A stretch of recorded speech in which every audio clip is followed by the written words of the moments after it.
Dustin with Black and Gold Pressure Washing.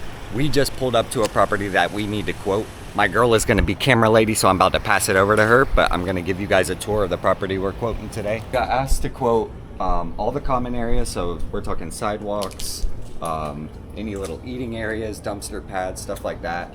And then also we got asked about these cocoons, and it looks like they're scattered throughout the property, so we're going to have to just assess the situation and see what we think it'll take when it comes to taking care of all this. The sidewalks aren't that bad, and this is something that I'll then go home. I just wanted to lay eyes on the property and see just how dirty the concrete is.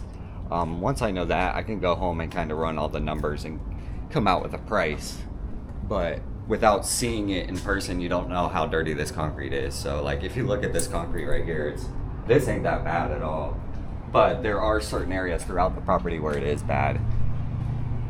And then we have the cocoons scattered just a little bit everywhere throughout. And then we would take it down here. And then, like I said, this is not that bad at all, again. But we're quoting for all the common areas, so this will get treated and cleaned again.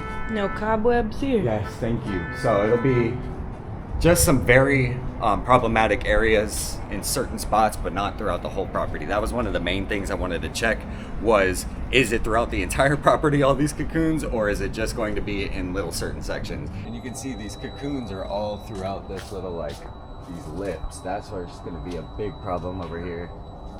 But I will say nothing unmanageable.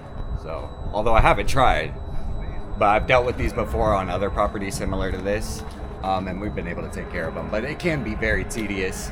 I'm hoping that with some SH, it'll help break up and dematerialize a lot of that stuff. Yeah, we have this building that we just walked through, and then we have this other building right here.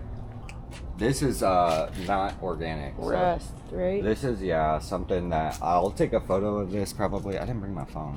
No, mine either. This is something that's probably not going to change. I could treat this, which I've treated some of their other properties before, with F9 bark. If you guys haven't tried that rust remover, I do have a link to it in my description. It is a very solid rust remover. This is another area we're going to have to take care of.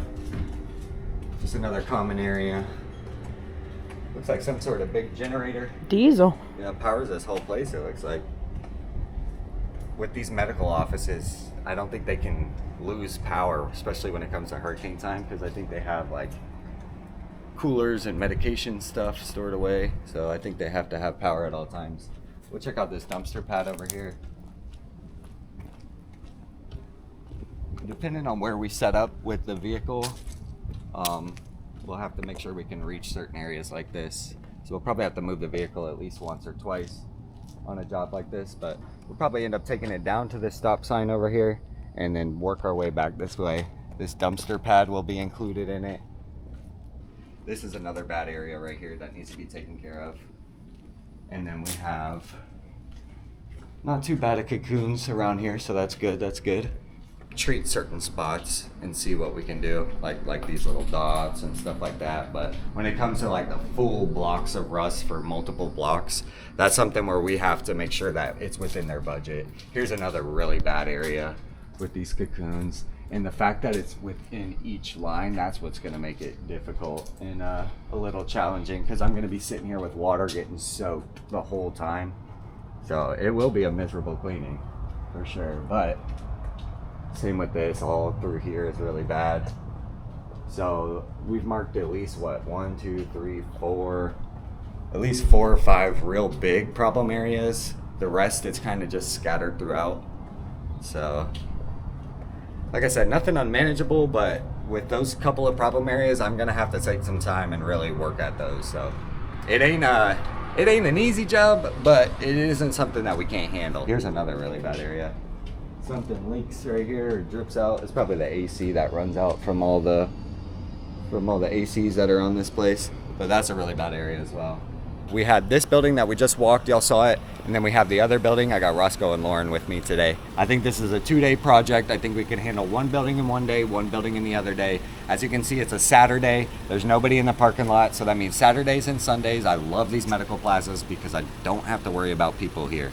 So that's one of the main reasons this is like a sweet spot in the pressure washing industry. If you need any pressure washing related products, check out my Cigar City Soft Wash link in the description. Use code GOLD10 at checkout and you will get 10% off your entire order. I gave you a little tour around the property. It's 2 separate buildings. I told you what we needed to go quote for, so I'm gonna head home. I'm gonna get that estimate written up and I'm gonna get it sent out on Monday. All right, boys, full transparency. It's been a month since I submitted that quote and we definitely did not get the job. I think I came in a little over budget. I probably could have adjusted my prices a little bit, but it just goes to show that even though you go to quote a job, it doesn't necessarily mean you'll get it. You don't know who your competition is and what price they're coming in at, but you live and you learn. It is what it is, and we'll get them next time. So thanks for joining, guys. Peace.